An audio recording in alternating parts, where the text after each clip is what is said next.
وقال ربكم ادعوني استجب لكم ان الذين يستكبرون عن عبادتي سيدخلون جہنم داخرین۔ مناجات ماہ مبارک رمضان، عنوان اصل یہ ہے۔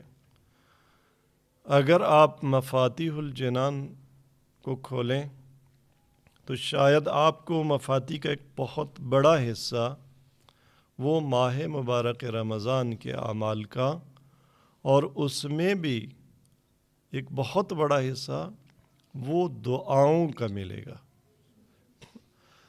4 قسم کی مرحوم شیخ عباس قمی علیہ رحمہ نے اعمال اور دعائیں مفاتیح میں نقل کی ہیں، یعنی دنوں کی دعائیں اور اعمال ہیں، راتوں کی دعائیں اور اعمال ہیں، سحر کے وقت کی الگ سے دعائیں ہیں، اور پھر مختلف مناسبتوں سے ہر دن کی ایک ہیں ماہ مبارک رمضان کے تمام ایام کی دعائیں، اور پھر مخصوص دنوں کی مخصوص دعائیں۔ تو ایک بہت بڑا دعائیہ مواد ہے جو مفاتیح الجنان میں ماہ مبارک رمضان کے اعمال کی صورت میں موجود ہے۔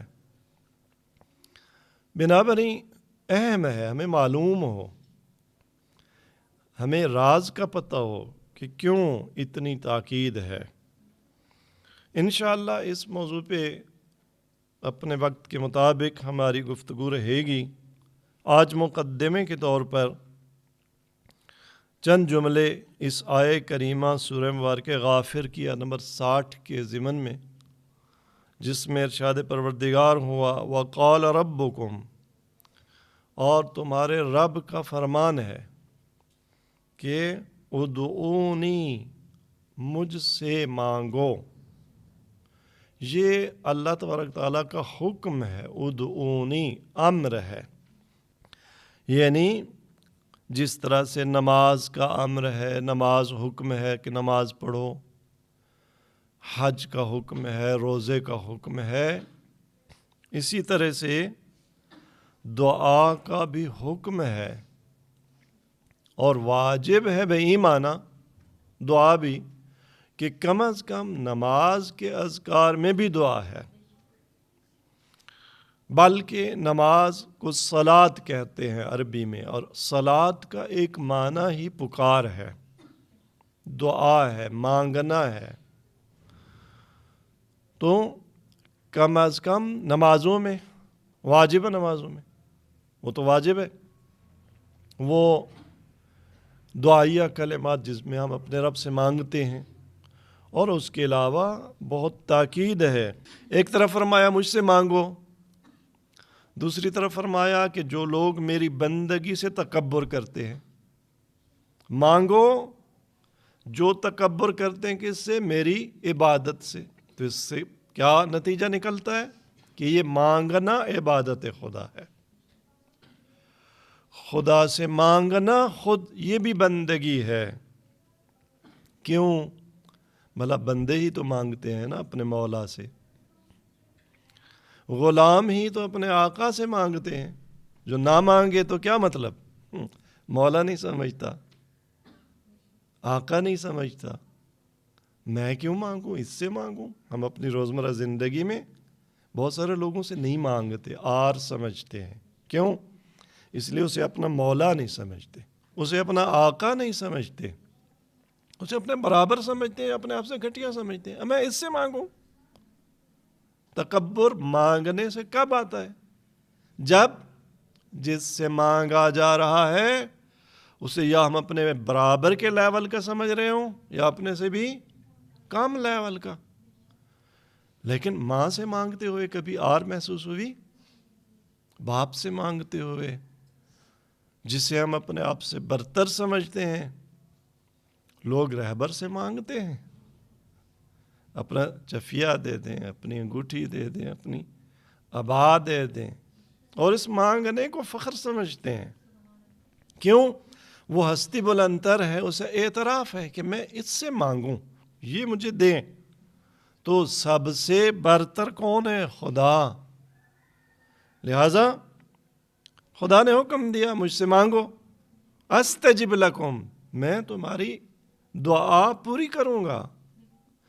اب اس پہ ہم آگے بتائیں گے کہ استجابت دعا کا وہ مفہوم جو ہمارے ذہن میں ہے حتماً وہ نہیں ہے، لیکن خدا کا وعدہ ہے کہ میں تمہاری دعا پوری کروں گا۔ ان الذین یستکبرون عن عبادتی، امام باقر علیہ السلام نے ایک روایت میں اس عبادت کا معنی کیا ہے کہ جو لوگ میری بندگی سے تکبر کرتے ہیں۔ یہاں عبادت سے مراد کیا ہے؟ قال هو الدعاء، امام نے کیا فرمایا؟ یہاں جس عبادت اور بندگی سے تکبر کی بات ہو رہی ہے اس سے مراد کیا ہے؟ دعا ہے، جو دعا نہیں مانگتے۔ سیدخلون جہنم، جو مجھ سے نہیں مانگتے سزا کیا؟ ان قریب دوزخ میں، وہ بھی کیسے؟ ذلیل و خوار، داخرین، بڑے ذلیل اور خوار کر کے۔ بنابراً عبادات میں سے ایک اہم عبادت اور ماہ مبارک رمضان کی عبادات میں سے ایک اہم عبادت وہ دعا ہے۔ ویسے بھی دعا کے بارے میں سرکار رسالت آپ صلی اللہ علیہ وسلم نے ارشاد فرمایا افضل العبادات الدعاء، افضل ترین عبادت دعا ہے۔ آپ کہیں گے آقا ہم نے تو آج تک سنا تھا کہ افضل ترین عبادت نماز ہے، تو میں نے پہلے عرض کر دیا کہ نماز میں بھی دعا ہے، نماز میں بھی ہم مانگتے ہیں، تو کوئی فرق نہیں پڑتا۔ حضرت امیر المومنین علی بن ابی طالب علیہ السلام نے ارشاد فرمایا احب الاعمال الی اللہ فی الارض الدعاء، زمین میں اللہ تبارک تعالیٰ کو پسندیدہ ترین عمل کیا ہے بندوں کا؟ وہ دعا ہے۔ اور خود حضرت امیر کی ایک صفت جو روایات میں آئی ہے، وَكَانَ امیر المومنین علیہ السلام رَجُلًا دعاء، امیر المومنین حضرت علی بن ابی طالب علیہ السلام بہت زیادہ دعا مانگنے والے شخص تھے۔ حضرت امیر سے دعائے کمیل ہم جو ہر ہفتے پڑھتے ہیں، باقی بڑی طولانی دعائیں، سحر کے وقت کی دعائیں، مولا سے مختلف ایام کی دعائیں، مختلف اوقات کی دعائیں، تو حضرت امیر علیہ السلام کیا تھے؟ وہ رجل دعا تھے، بہت زیادہ دعا کرنے والے تھے۔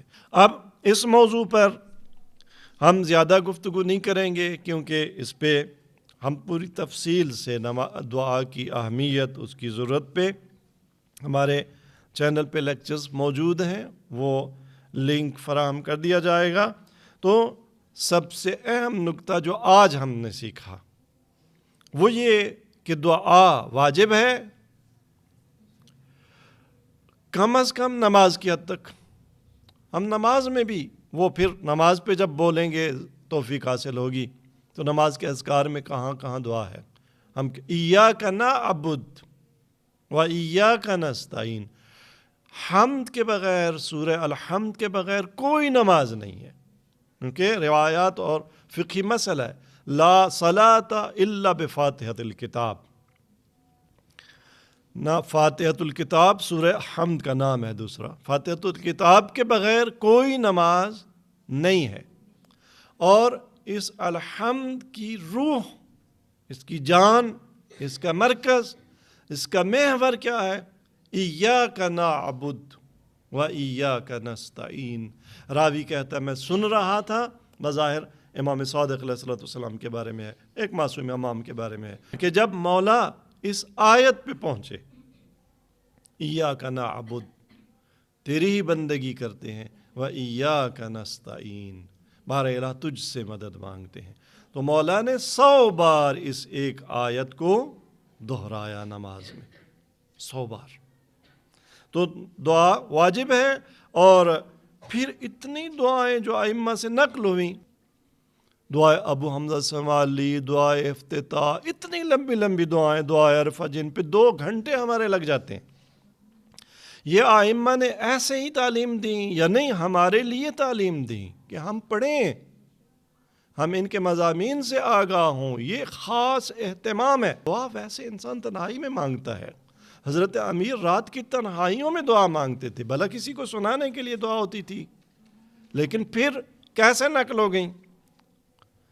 اس لیے کہ باوجود اس کے کہ یہ عبد اور معبود کا آپس کا ایک رابطہ تھا، مناجات تھی، خصوصی بات تھی، لیکن ائمہ نے پھر بھی اپنے راویوں کو اس میں داخل کیا کہ آؤ سنو، لکھو، یاد کرو، ہمارے شیعوں تک پہنچاؤ، تاکہ وہ بھی پھر انہی الفاظ کے ساتھ، ہمیں کیا پتہ کہ ہم نے اپنے رب سے بات کرنی کیسے ہے، کہنی کیسے ہے، لب و لہجہ کیا ہونا چاہیے، الفاظ کیا ہونے چاہیے، کس طرح سے مانگنا ہے، تو انہوں نے سکھا دیا۔ ماہ مبارک رمضان آ جائے، اے ہماری کنیزوں، اے ہمارے غلاموں، یہ مفاتی اٹھا لینا، اقبال الاعمال اٹھا لینا، وظائف الابرار اٹھا لینا، تحفۃ العوام اٹھا لینا، اور عدیہ کی دعاؤں کی کتابیں اٹھا لینا، مصلی عبادت پر بیٹھ جانا۔ ہم تمہیں بتاتے ہیں کہ اپنے رب کے ساتھ مناجات کیسے کرنی ہے، کن الفاظ میں مناجات کرنی ہے۔ تو وہ الفاظ، وہ مناجات انشاءاللہ ان کے مضامین پر ہم اس ماہ مبارک رمضان میں گفتگو کریں گے۔ خداوند تبارک تعالیٰ سے یہ توفیق طلب کرتے ہیں کہ ہمیں وہ بہترین توفیق عطا کرے